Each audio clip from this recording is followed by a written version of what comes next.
Welcome back to our channels, Warriors. We are still growing. If you haven't had your Prima Sancho, smash that subscribe button. Go ahead and smash it right now. First and foremost, let me give a shout out to the following patrons.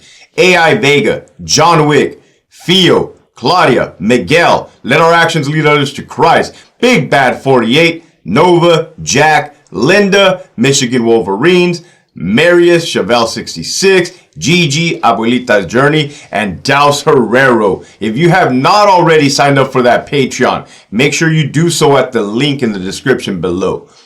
This episode right here is gonna be about near-death experiences, right? Near-death experiences in no matter what walks of life you've come from, right?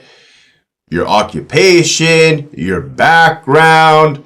Hey, when you're right there knocking on death's door, you're right there. It gives you a feeling, it gives you a mindset that somebody who has not experienced that wouldn't understand, wouldn't get it. During my time in the Army, specifically my deployment to Iraq from the year of 2004 to 2005, Balad, right in the middle of the Sunni Triangle. You had Tikrit, which was Saddam hometown. You had Baghdad at the bottom, and Fallujah. Everybody knows Fallujah to the left, right? We were right in the middle, Balad. Yes, there was numerous near-death experiences. As a matter of fact, we're coming up on May, right? May 12th, 2004. That is a date stuck in my head, right? On that day, my Humvee, the one I was driving, got hit by a roadside bomb, right? I'll probably wait till May. I'll probably wait till the 12th to share that story, right? So stay tuned. Keep pushing forward. I mean, having a bomb, right? 2 155 artillery rounds blow up right next to you. Man, there's that. How does one survive? I don't know, right? And I had to deal with that. You're going to get to see how I felt like I was cursed. You're going to see how I felt like I was cursed, that I wasn't able to die, right? That I didn't die and my friends did. It's like, hey, what is my purpose, right? Why am I here? And I guess this is what this message is about. Like, if you've come that close, yet you're still here, there's a reason that you're here, right? Especially if you're pushing a positive message, which we all should be pushing a positive message, right? Because there's so much negativity out there. There was another time, I don't know the date on this one, but I know who I was with. I was with my buddy Maze, right? From the homies from Tracy, but Stockton area. My Sergeant Dino, right? Dean, and my best man, Michael Garcia. It was us three plus me, total of 4. We were on our FOB, FOB Palawada, and we were walking from our little barracks area, right? Because the FOB, the camp that we were on, we used to be an old Saddam Hussein's, old Iraqi military base, right? That we took over, or the unit before us took over. On our FOB, on our camp, there was an internet cafe. The internet cafe there was a few computers lined up, set up in a row, and telephones, right? They might not have had phones at that time. And you can email back then, since 2004. So, once in a while, if you had the time or you wanted to risk getting rocketed or mortared, right, incoming. So for those that you guys don't know, you'd just be chilling on your base, and these insurgents, the bad guys, would get mortars, put them in a tube, thump, thump, thump, and it would blow up, right, like in the movies, right? Except it was not cool, right? Not a movie, no popcorn, right? It's all dirt, dust, and shrapnel and debris. So we're walking, right, and we hear an explosion inside the camp. Pretty close. Let's check this out. People's ideas of close vary, right? I was on Camp Anaconda one time, and I heard this female Air Force girl tell her friend, "Oh my God, the mortars were so close last night we could actually hear them." Your boy damn near had a heart attack, aneurysm, and a stroke all at the same time after hearing that, and after actually being blown up within a blast radius, right? Blown up numerous times, right? So this explosion was right there. Right there. Now, one of the crazy things about being, how do you say this? Experienced in combat was you get to notice the difference between outgoing and incoming fire. Outgoing fire is us, United States troops, launching what we got out to the enemy, right? We have mortars too. We have paladins. We have artillery. That is a different sound than the enemy incoming on us, which is more of a splash. Imagine the ground splashing. Right? The other one is more of a boom. So it hit, right? My homie Garcia looks at us and he says, oh, that's outgoing. But we could tell right away. I'm like, hey, that's fucking incoming. You had some guys from 126 Infantry, the other unit that was with us, working on a Bradley. They were like doing some maintenance on the track, right? It was a Bradley fighting vehicle. They look at us and they're like, "Run, motherfuckers, run!" They get up, they bounce. We start hauling ass forward. Hey, believe me when I say there was nothing. There was nothing to take cover from. It was like dirt, right? We did see, if you guys watch the movies, right, or documentaries, you'll see those big giant cement walls. The big cement walls, they're probably like, I don't know, man, 15 feet tall, like in the green zone, right? They surround like bases so that no car bombs can come through. It's like a defense type of barrier. Those big giant concrete walls, barriers. Well, they were stacked on top of each other. On the floor, like we all simultaneously looked. Hey, these rockets, they were rockets, are now impacting.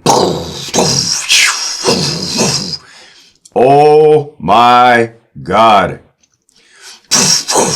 Hey, it was raining on us. It was raining on us. So there was 4 of us, hide underneath. Somehow we found a gap, right? We found a gap. We go in there. I remember my dad gave me some type of Virgin Mary, some type of like religious medallion when I went home on R&R, which was kind of random, right? My pops wasn't even like the religious type like that. He just gave me this thingy. So I remember like grasping it and we're like laughing, right? But it is like, hey, now these rockets are hitting literally not on top of us, but right next to us, right? Like the black smoke, the smell, hey man, I was scared, right? We were scared, but we were laughing, like a nervous laugh, I guess you could say. But it's kind of like, hey, there's nothing we can do. There's nothing we can do. This is how we're gonna go out. What a shitty way to go out, right? Like, fuck it. Here we go. Here we go. Right, and we are like kind of looking at each other. Our minds like, whoa, what the, like, damn, they were on us, right? They were on us. Like maybe somebody had a spotter, or I don't know. They timed it perfectly. They timed the time perfectly, and they were accurate as you know what. Finally, it kind of slowed down. It stopped. We waited like 1 minute, 2 minutes, and we're like, hey. Let's go back. Yeah, let's go back. So we haul ass running back. My homie Hinks is right there. I'll eventually do an interview with Hinks right here. And he's like, oh, bros. Some white dude from Minnesota. Bros, are you all right? Oh my God. All I could think about was that you guys were caught in the middle of that. I'm like, fuck. We were, dude. We were. Yeah, bro. So that was in itself a near-death experience, which reminds me, right? Hey, I'm just flowing. I didn't write this down prior to, hey, talk about this one, Hector, talk about this one. I'm going to tell you another one, right? Because it just came to my mind. After we came back from a patrol in our Humvees, right? We drove Humvees. We were, oh my God, man. Look, Charlie Company 118 Infantry was a mechanized infantry unit. We're supposed to drive around in the Bradleys. The ramp is supposed to drop in the back, and us grunts are supposed to get out and just kill shit, right? Just destroy the enemy. Well, 1 month prior to deploying to Iraq, they picked our platoon, 2nd platoon, because they disliked our platoon sergeant. He was a psychopath, but he was cool. Right? I liked him a lot. He would invite me to his house for Thanksgiving because I didn't have family in Germany. He did. So we got tasked out to the tankers. No, why would you do this? You know, the guys that drive the big tanks around. Like, we didn't want to be with the tankers. We were grunts. We were grunts our whole time. We trained like grunts. We walked. We moved. We were different, right? We were different. We felt like we were a cut above the rest, right? Call that arrogant. Call that cocky. Call that what you want to call it. We were grunts. That was it. So we got Humvees. The whole point of that was to let you know we were not, in fact, driving around in Bradley vehicles, and we were driving around in Humvees. Well, Hector, did the Humvees, were they at least the good old armored ones? You know, the big...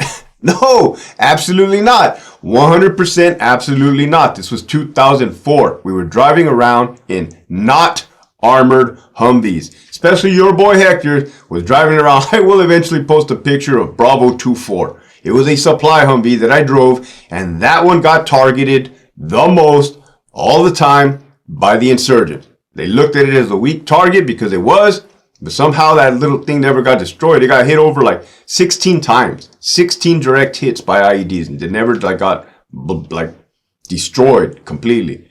Blown out tires, blown out window. Anyhow, here we go.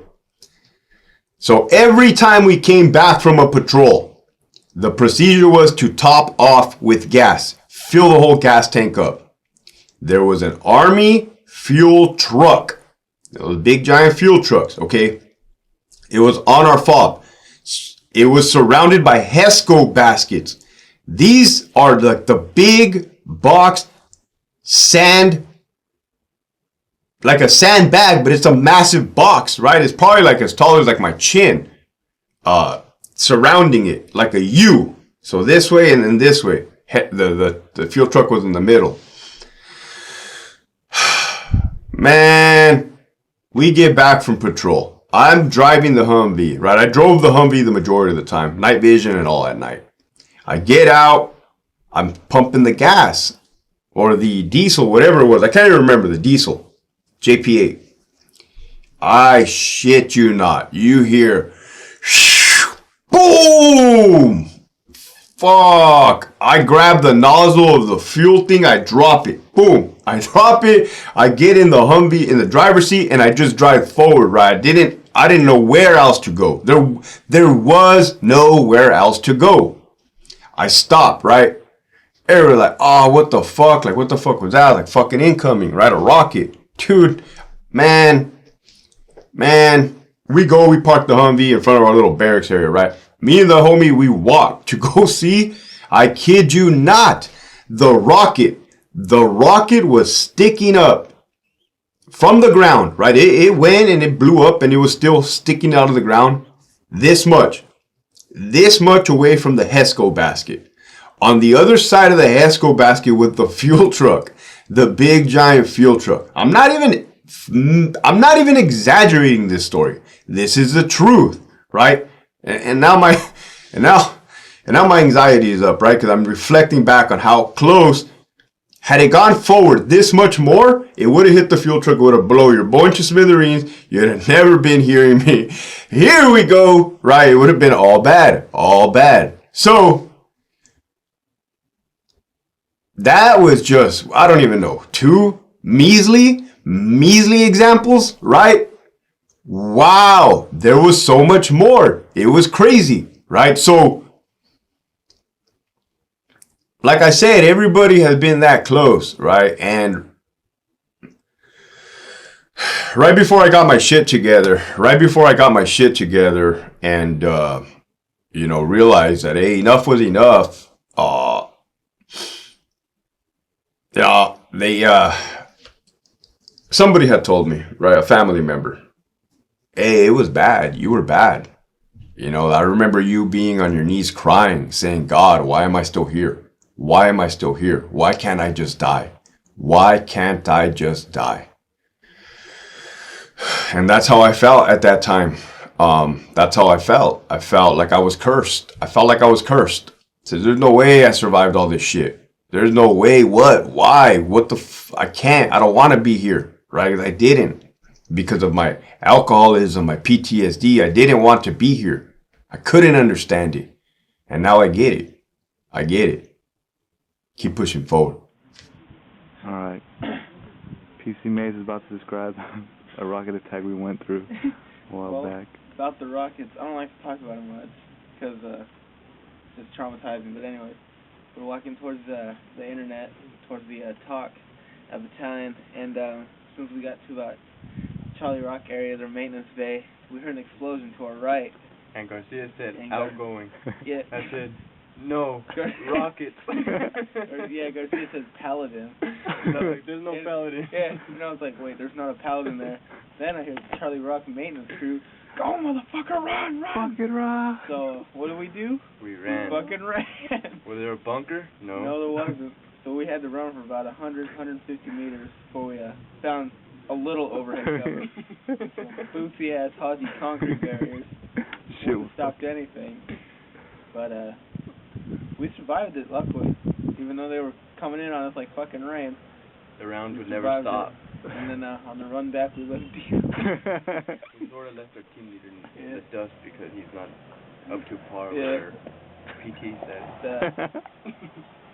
If you're not ready to run, you shouldn't be allowed to have fun. Go to the internet.